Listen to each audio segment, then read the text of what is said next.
welcome to our podcast on free market failures. I know here in the United States we talk about how we really love the free market concept, how survival of the fittest and the profit motive and individual competition are really values that we tend to like. But unfortunately, there are times where the free market fails. And this is where we're going to be talking about another set of examples of where the free market does not meet all of society's needs. So one example is what we call a natural monopoly. Sometimes the market doesn't create monopolies when it should. And so the root of the free market is competition, survival of the fittest. If you produce a better product, you are more competitive, you're going to make more money. And if what you're creating is not so hot, you're going to lose in that competition. But sometimes competition becomes a problem. There are examples in our society where it makes sense for only one business to provide that good or service. And most specifically, we're talking about things like utilities, electricity, water, sewers, waste management. Picture how these services are delivered now. There's probably one electricity company for an area, or maybe for a state, or maybe for a region. There's probably one water company for a region. Imagine what it would be like if each individual household had to contract with different companies for each of these needs. What if each house had to contract with a different power company in order to get electricity, or sewer systems, or water lines? It would be ridiculous. There would be too much stuff in the infrastructure, which is basically our support system for our community, to actually work. So if competition were allowed, which is what the free market is based on, there are certain things in our society that just wouldn't work. So in our society, we have certain areas of that are established as monopolies. Certain companies end up having a monopoly on a certain corner of that market. Even though technically in a free market system, any company could come in and make an electric company, realistically, that's not a great idea. In some cases, even though they're not great in the free market theory, we do like monopolies. Now, with every benefit, there comes a cost. So when some company like Xcel Energy has a monopoly on energy, there are some drawbacks. Since they have no competition, they have no incentive to come up with new ideas, provide good service, or change what they're doing. And I'm not saying that Xcel Energy does not do these things, because they do. They have been trying to change from fossil fuels to wind and solar energy. They do try to provide good service. They do try to make sure that if you have a gas leak, they are there quickly to take care of it. But in theory, if competition drives companies to innovate and come up with good ideas, and in theory, a monopoly removes that idea of competition, there is the potential that a company, since they have been given a monopoly by the market, that they would not innovate or they would not try very hard. But the opposite would be unacceptable too. We can't have 18,000 different electric companies or 18,000 different garbage collection companies in a neighborhood. That'd be exceptionally inefficient, really weird, and it just wouldn't work. So in a pure market system, we wouldn't have monopolies. But in this case, the free market has failed. It would not work in this area of our society. Another area where the free market fails is when there are things that are not profitable. So for example, if there is no profit potential for some good or service, the market's not going to make it. But as a society, we sometimes think that things should be provided because they're a public good. So for example, a public park. There's no money to be made in that park. No company can say, we own the park and we're going to make money off of this. The only way they'd be able to do it would be to charge admission, and then they would fit into the market system of competition and profit motive. But as a society, we value things like public parks. We think that there are more goods to be gained by a public park than just money. The sense of community, the sense of exercise, the sense of bringing people together. And so in a pure free market system, if there's no profit, it doesn't get done. So here's where the market fails. The market would not provide public parks. Therefore, some other group has to swoop in and say, hey, we think there's merit to a public park. We need to make it happen. And if the companies aren't going to do it because they're private industry, then we are going to do that. And that we is government, state, local, or federal government. They're going to step in and say, the goods of a public park or something that is non-profitable outweigh the cost that they have to spend money on them. And so we get the idea of public goods. There are various public goods that our government provides because we feel we need them, yet no private industry is going to do it because it's not profitable. So think about this: your armed services, roads, national parks, research and development. There's not really profit to be made for one company to control all elements of the armed services. While companies may make profit based on making uniforms or based on making tanks or bullets or guns or whatever, there's not a profit to be made in owning the entire system. Yet as a nation, we feel the need that we should probably have some protection. So who's going to provide for that if it's not profitable? That's going to be the government. Roads, same thing. Roads are not profitable unless you make it a toll road. And since we in this society value an open freeway system where states are connected, where cities are connected, and people can travel relatively freely between entities, who's going to provide that service? It's going to be government. Government is going to pay with our taxes these individual companies to make and maintain the roads. And research and development. But think about research and development. Is there immediate profit to be made by going to the moon? And the answer is no. It would have cost so much money back in the 60s for an individual company to say, we think we want to go to the moon. We need to do all this research. We need to develop all these rockets, all these spacesuits, everything needed to get to space. But even if we do this and do it successfully, we're not going to make any money right away. Because, big deal, we get to the moon. It's a rock. There's craters. What money do we as a private company make in that? So in the 60s, no private company was interested in doing research on space travel. Who stepped in to do that? Because we as a society felt like it was an important thing for us to do. The federal government in the form of NASA. The federal government stepped in, said, we think the benefits of exploring space and being the first to the moon outweigh the billions of dollars it's going to cost us. So the federal government steps in and provides the public good even when it is not profitable. Now with these, there are solutions, and of course they all have their pros and cons. We could have the government provide these goods and services, like we do with roads and parks and the military. Again, there's a cost. Because they are in effect having the monopoly on this, there is no incentive to save that money. Now they're getting money from taxpayers, but because there's a lack of competition, there's the potential for inefficiency or poor quality. Another possible solution is have governments build it and begin it, but then as it becomes profitable, turn that over to private companies. And space travel is one of those examples.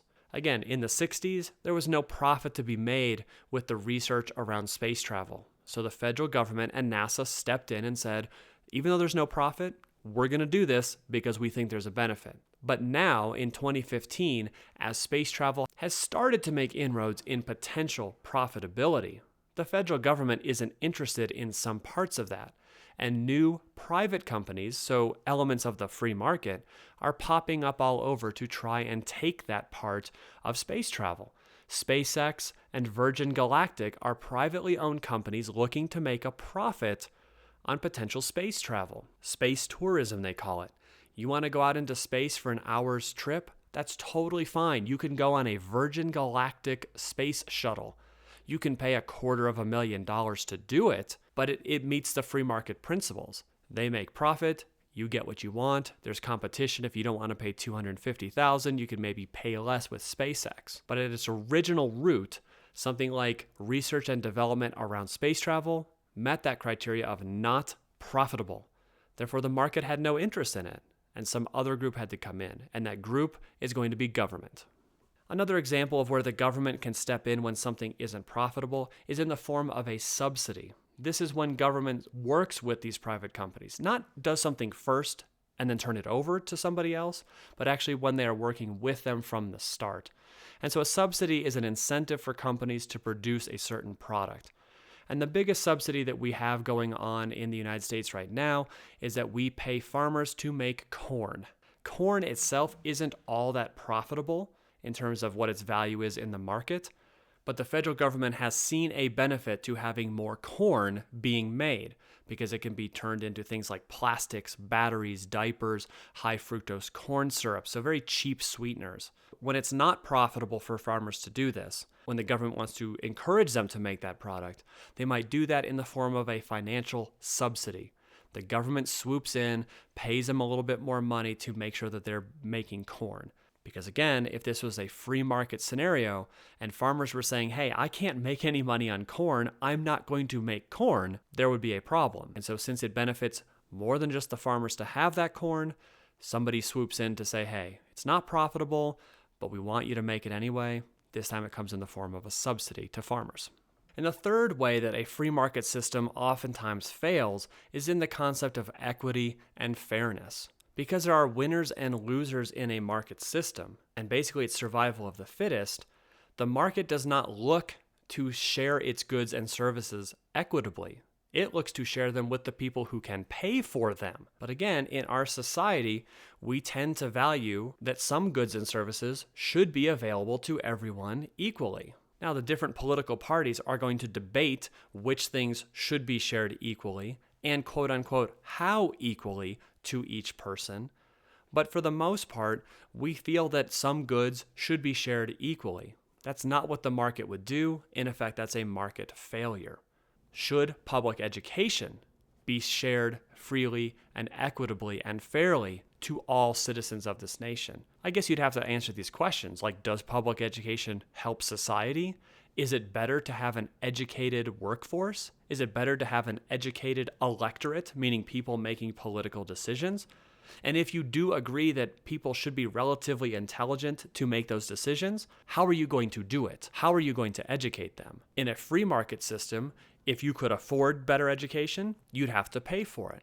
But that also means that certain people wouldn't be able to afford it at all. The wealthy would get smarter, the poorer would probably not get as smart, and the great divide would grow wider and wider in the society as the haves keep getting and the have-nots keep losing. Since there is no profit to be made in public education, the government has swooped in and has said, we will make sure that everybody at least gets a free and public education up to grade 12.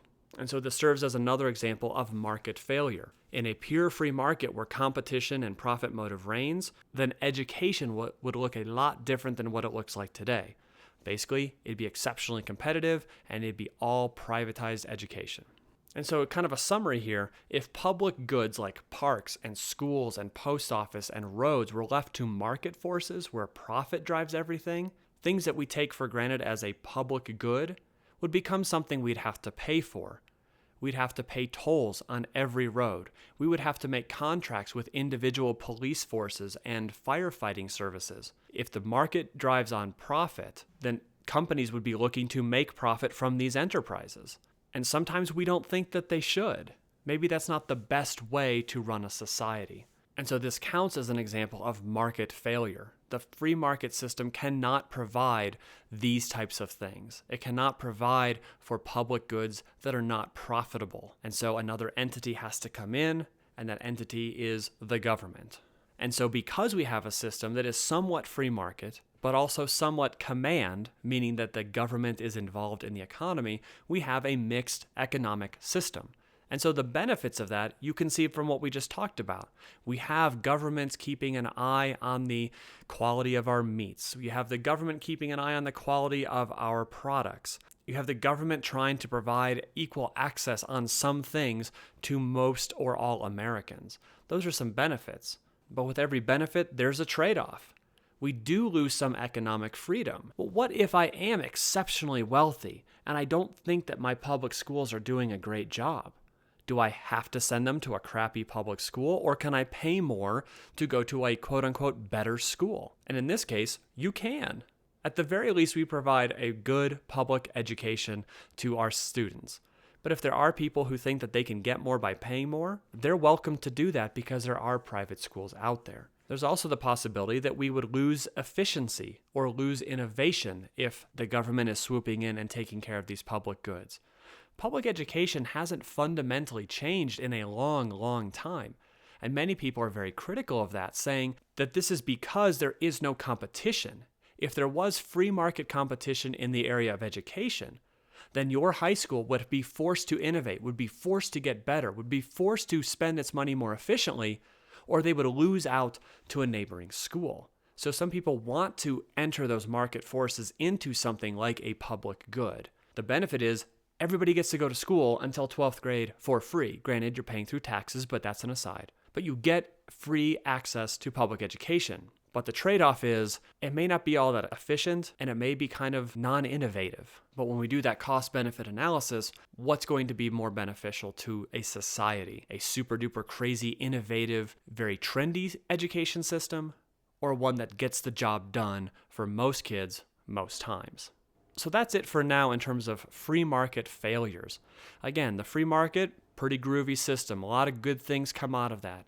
Individual choice, great variety, the ability for anyone to potentially make profit. But there are costs. There are drawbacks when people can't compete. There are costs when the market doesn't account for things that we as society think we should have. Public parks, public roads, not 10,000 power lines going into every single house. So because there are times where the free market fails to meet some of the needs of society, we end up looking toward a mixed system that has a lot of free market in it, but has some elements of a command system, which in effect means government intervention. So that's about it. If you have any questions, please bring those into class. We'll get those answered for you. Otherwise, thanks so much, and we'll see you soon.